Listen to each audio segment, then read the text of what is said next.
Ya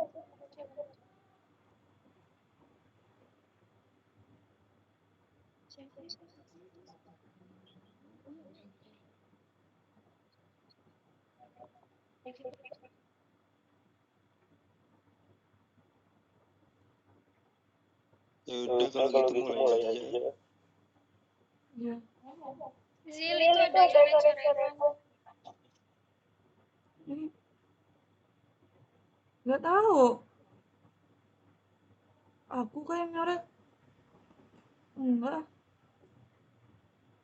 Enggak kok.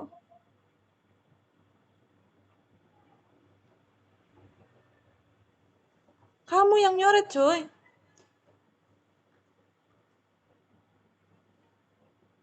Yang hijau. Udah.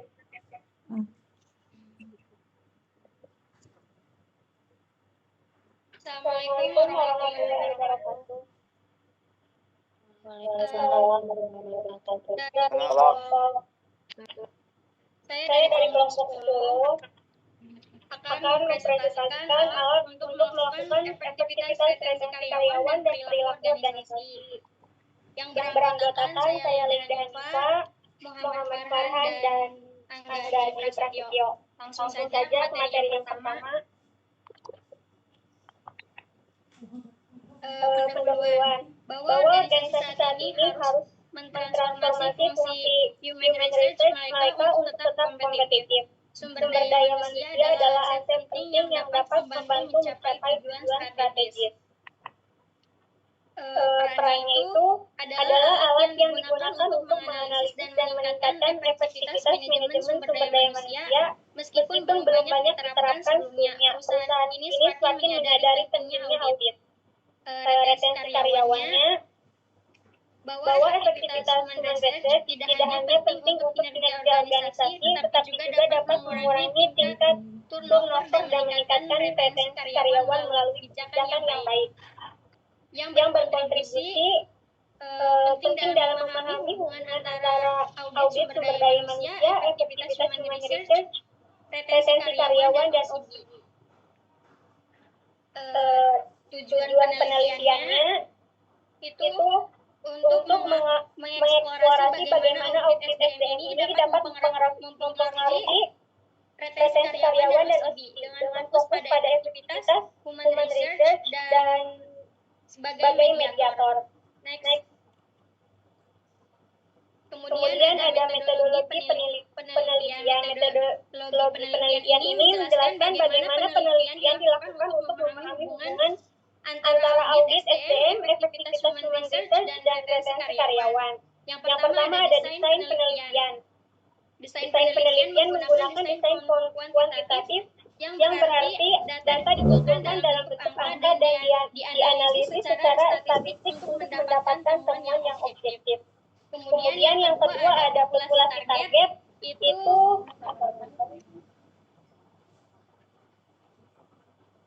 populasi target itu adalah profesional human research di sektor layanan, khususnya di sektor perbankan di Karachi. Hanya perusahaan yang menerapkan audit sumber daya manusia yang menjadi fokus penelitian. Yang ketiga ada pengumpulan data. Pengumpulan data melalui kuesioner yang dirancang berdasarkan studi sebelumnya dengan menggunakan skala Likert 5 poin sehingga responden dapat memberikan penilaian terhadap berbagai pernyataan. Next. Kemudian di sini ada tabel hasil penelitian.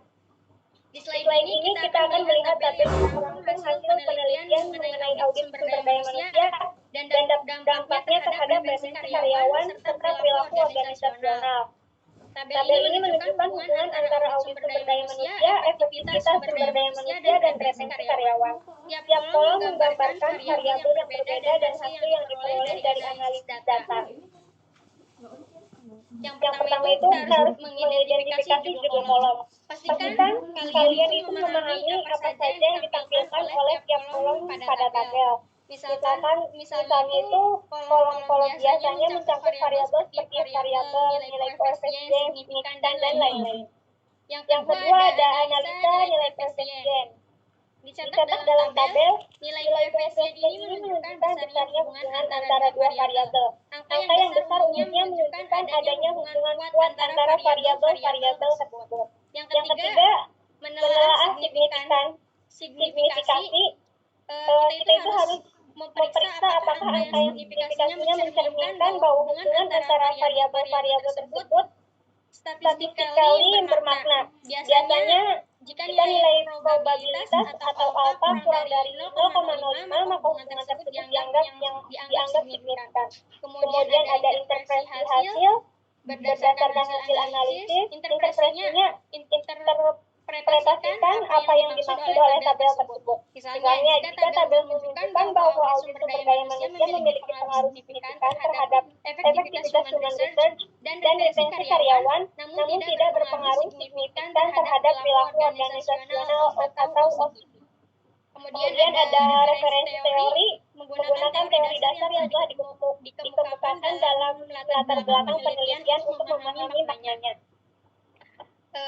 Pada tabel penelitian itu di hipotesis terdapat 7 hipotesis. Yang pertama itu hipotesis 1 itu audit sumber daya manusia meningkatkan efektivitas sumber daya manusia. Kemudian hipotesis 2 efektivitas sumber daya manusia memiliki hubungan positif dengan retensi karyawan.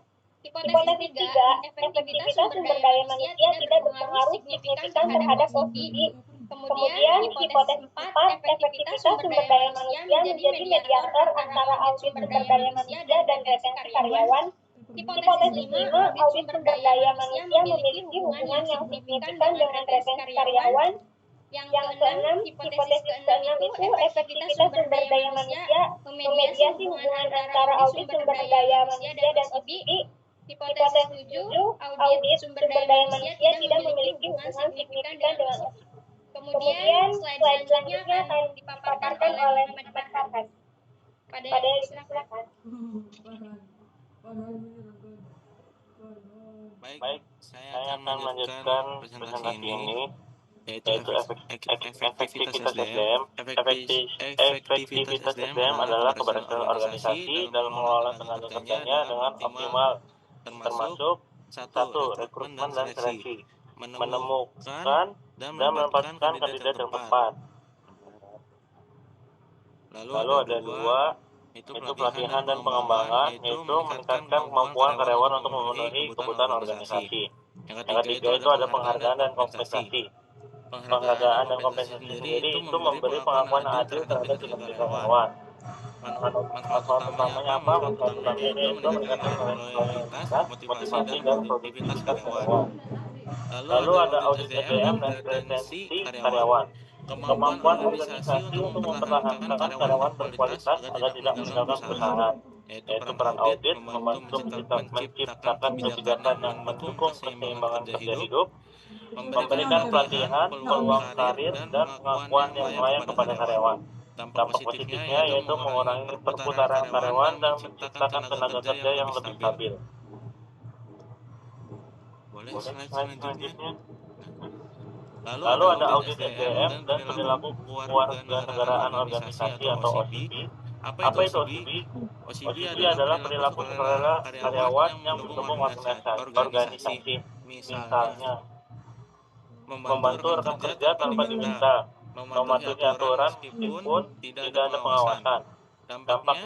Dampaknya audit SDM mendorong kepercayaan, motivasi, dan semangat kerja karyawan untuk berkontribusi lebih besar pada organisasi. Hubungan dengan efektivitas HR. Efektivitas SDM berkontribusi pada peningkatan OCB melalui motivasi dan moral karyawan. Boleh lanjut. Lalu ada inflasi manajerial. Inflasi praktis mengenai alat untuk melakukan efektivitas, retensi karyawan, dan perilaku organisasi berkaitan dengan bagaimana perusahaan dapat memanfaatkan berbagai pendekatan dan teknologi untuk meningkatkan kinerja karyawan, menjaga mereka tetap bertahan di perusahaan, serta menciptakan budaya organisasi yang positif. Lalu pentingnya penerapan audit SDM untuk meningkatkan efektivitas manajemen sumber daya manusia. Lalu ada strategi HR yang efektif dapat meningkatkan kepuasan dan keterlibatan karyawan serta mengurangi turnover. Boleh Boleh lanjut. lanjut. Keterbatasan penelitian. Sampel terbatas pada satu sektor perbankan di Karachi. Hasilnya mungkin tidak dapat generalisasikan ke sektor lain atau konteks geografis yang berbeda. Oke, untuk materi arah penelitian dan selanjutnya bisa dilanjutkan oleh Angga. Ya, baik, saya akan melanjutkan materi selanjutnya. Selanjutnya ada butir-butir kuesioner. Fungsi kuesioner. Tujuan kuesioner dirancang untuk mengumpulkan data tentang persepsi responden terhadap praktik HR yang ada dan berdampak terhadap efektivitas HR, retensi karyawan, dan OCB. Ya. Skala Likert. Kuesioner menggunakan skala Likert 5 poin yang memungkinkan responden memberikan penilaian dari sangat tidak setuju hingga sangat setuju terhadap pernyataan yang diberikan. Pengukuran variabel audit SDM. Mengukur sejauh mana praktik audit SDM diterapkan dalam organisasi. Terus ada efektivitas HR. Mengukur persepsi responden terhadap efektivitas fungsi HR dalam organisasi. Terus retensi karyawan. Mengukur faktor-faktor yang mempengaruhi keputusan karyawan untuk tetap bekerja di perusahaan. Terus ada OCB. Mengukur tingkat perilaku sukarela karyawan yang mendukung tujuan organisasi. Next. Iya, rapat sore. Jika kamu pulang jam berapa? Enggak bakal pulang kan, udah main kan? Enggak hari ini. Selanjutnya ada contoh butir kuesioner. Audit SDM. Audit SDM yang dilakukan di perusahaan kami membantu meningkatkan efektivitas manajemen sumber daya manusia. Terus ada efektivitas HR. Praktik HR di perusahaan kami mendukung pengembangan karir karyawan. Terus selanjutnya ada retensi karyawan. Saya merasa bahwa perusahaan memberikan cukup dukungan untuk mempertahankan karyawan. Terus selanjutnya yang terakhir perilaku organisasional OCB. Saya sering membantu rekan kerja saya meskipun itu bukan bagian dari tanggung jawab resmi saya. Next.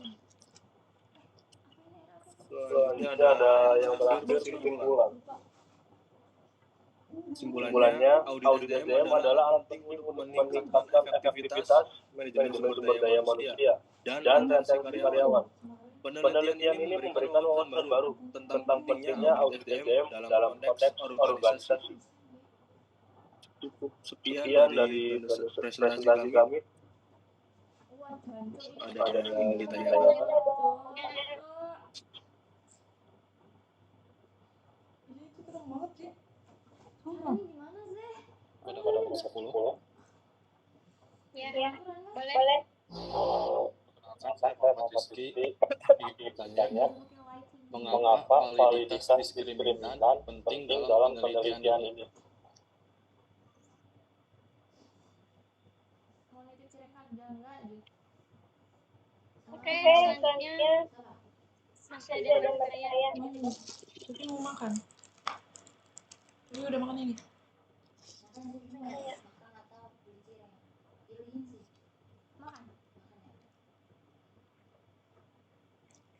Makan. Berapa?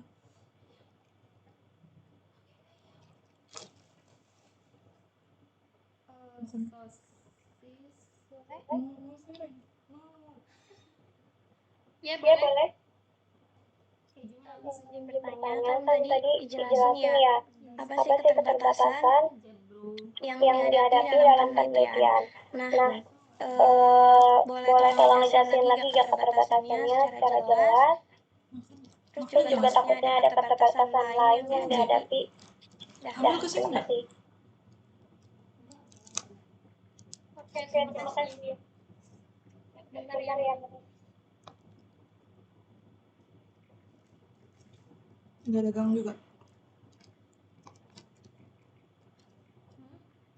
Nggak ada gang juga. Ambil di kampus. Cuma dia bilangnya tadi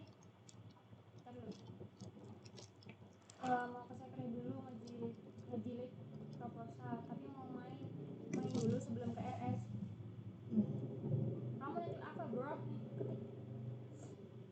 Itu apa? Enggak. Di ikutin aja. Bion aja. Jauh nggak Bion itu? Jauh. Baik, saya akan menjawab pertanyaan Reska. Bilung. Jauh kocak, nggak bakal mau jauh. Gila nggak? Enggak.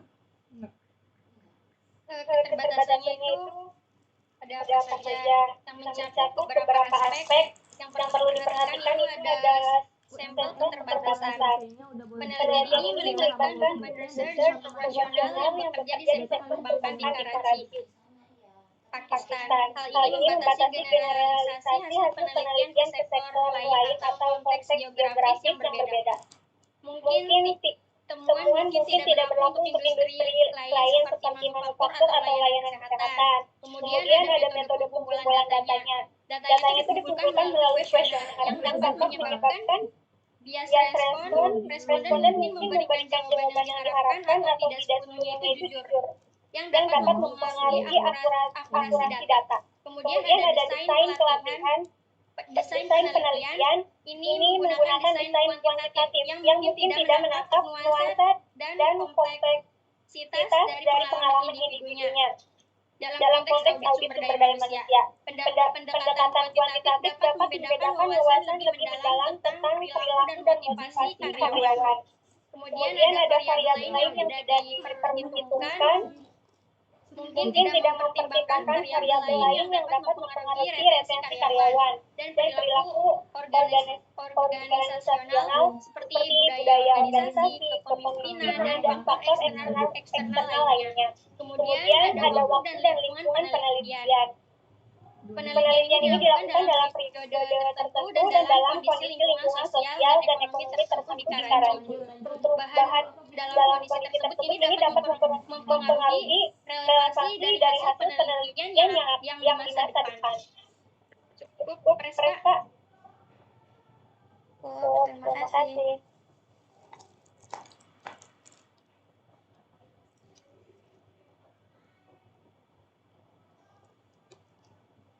Selanjutnya akan menjawab pertanyaan dari Rizky. Tadi pertanyaan mengapa validitas diskriminan penting dalam penelitian ini? Jawabannya validitas diskriminan itu penting karena memastikan bahwa konstruk yang diukur seperti audit SDM, efektivitas SDM, dan retensi karyawan benar-benar berbeda satu sama lain. Hal ini membantu dalam memastikan bahwa hasil penelitian akurat dan dapat diandalkan, serta mendukung kesimpulan yang diambil dari data yang dikumpulkan. Rizky, apakah cukup? Ya, terima kasih. Terima kasih, mungkin sekian presentasi dari kami. Kurang lebihnya mohon maaf bila ada salah kata. Wassalamualaikum warahmatullahi wabarakatuh.